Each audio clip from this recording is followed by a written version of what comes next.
Oh my gosh.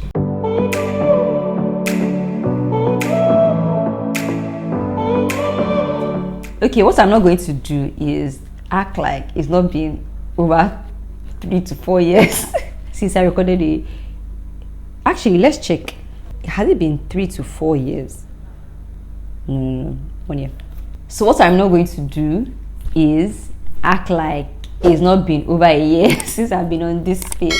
Like, I'm not going to just come back and be like, oh, hi guys, welcome back to my YouTube channel. It's a lie. I'm a fraud. A big fraud. God forbid that. So yeah, I just thought that it would make sense for me to kind of walk you guys through what my life has been, the journey I've been on, and why I just haven't been posting as much content on here. Even though I was posting content on Instagram on and off, I wasn't doing as much here.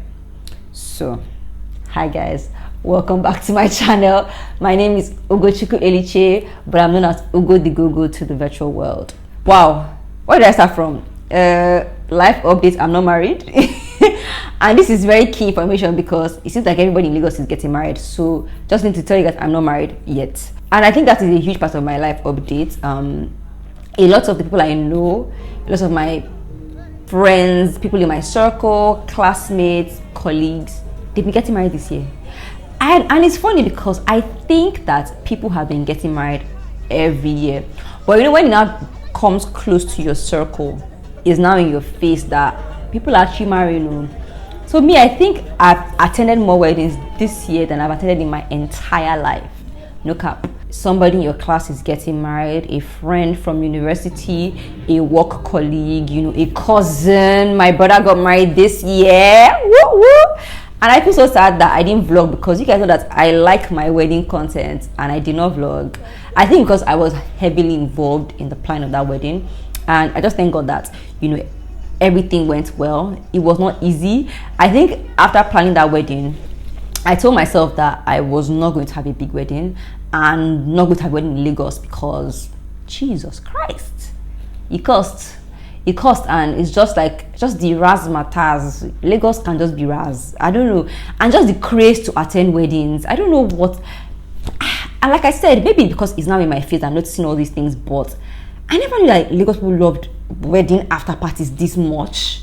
Oh my god, it's a craze, like it's a pandemic. I think this guy, what's his name, Berg the photographer, he wrote WAP, wedding after party pandemic. Like everybody wants to get into the parties, everybody, like the after parties are more full than the actual wedding. And I've always had a challenge with people going to people's after parties and not necessarily attending their wedding ceremony, like their marriage ceremony. It doesn't make sense to me, but that's just me. I've always been part of people that would go to the church and then from there on I'll go to reception. Whether I stay till the end or not, it doesn't matter, but I just have to. So that's like something that I've kind of like taken note of recently. Another thing is relocation. Like I said, this phase of my life, a lot of people, things are happening and I'm beginning to notice them more than usual. And that's relocation. It's like a relocation phase for my friends, for my people that I love dearly. People have moved. PR, relocation, new life, new phase, Japa, whatnot. People are leaving Nigeria, and it's stressing me because I'm still here. It's stressing me because I feel like I've built my life heavily around my friends, heavily, and they're now just moving, and I'm glad they are moving. Oh my God, I'm glad they are moving. It's just that, you know, you are now left alone to deal with this Nigeria and yourself, and it's not as if Nigeria is even helping us. Do you understand? Like tomorrow now they'll say false scarcity, next tomorrow now they'll say something, like I don't know. It's just not. Nigeria sometimes can be bad for your mental health, but we move, you know. I prevail by the Spirit of God, but still, you know, it's just been a huge shock for me. Most of my good friends are abroad now. They're starting a new life, and even going abroad, they're just a journey that they are even experiencing as well, because some of them have to actually go back to school to get opportunities there. Some of them have to like start, you know, from a certain level, you know, and it's challenging for them. Some of them don't know anybody there and they are just forced to start a new life, build new families. And I really pray for anyone that has, you know, relocated during this time. It might look like the dream, but I know some struggles that a lot of people might not be privy to knowing about. And I just pray that, God gives you peace, God gives you grace and favor in this new land. And just remember that wherever you are, God will bless you there. It's not about your location. Wherever you are, the blessings of God resides there. So that's just like an encouragement for those that are relocating. A huge part of my life update is my career transition. For those of you that know, I had been working in content for a while, content marketing for a while, but mostly in like agency. Sorry, I'm sweating. It's been a long time since I recorded videos. I forgot that when the light hits you here, hits you here, hits you there, you'll be sweating. But yeah, so I may be uncomfortable, but let's forget about that. So I've been working in content for a long while, and I had a huge transition last year where I moved to tech. So I did marketing and communications in tech. It was a very, very, very huge change for me because, like, tech is fast paced, and I wanted to work there because I know that people always say things like, I can work in a fast paced organization, but when you get there, you'll be like, I beg, may nobody kill me, I want to just relax and take care of myself. But when I worked here, I understood what fast paced was. It challenged me. I'm so glad with the things that I now see on my CV. Wow, I never thought that my name could be written with such, finesse, with such achievements. But I've been able to achieve so much. But now I'm transitioning into experiential design. I think I want to move away from the content, from the marketing, from the communications, and that's because I feel like I have so much more to offer. That is just the problem of being a multi-potentialite when you can do so many things. Do you understand? But now I think I want to niche down. I'll still be doing content, so I already do content on my personal page. I always help people out there. I'm always willing to help my Christian brothers and sisters that need to release music and want communications and marketing plan. I'm your girl. Talk to me, I'll help you. But I want to transition to something that I would be more stable in for the next 5 years, and I think it's experiential design. And this is based on instruction from God and just based on where I feel like God is taking me right now. Experiential design is where I need to be just because of the future. I don't want to sound spooky, but I feel like I've been hearing this about the future, and I just need to plug in.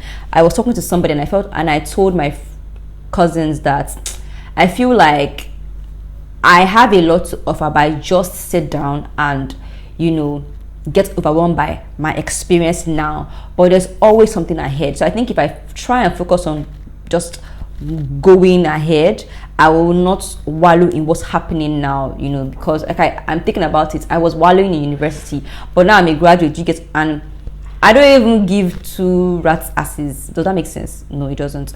I don't give, what am I trying to say? I don't care again about some of those things that I did in university because my life has evolved, things that made me cry and made me sad, I've just evolved so much more. So I think I'm going to give myself the gift of time to work on this new path of experiential design.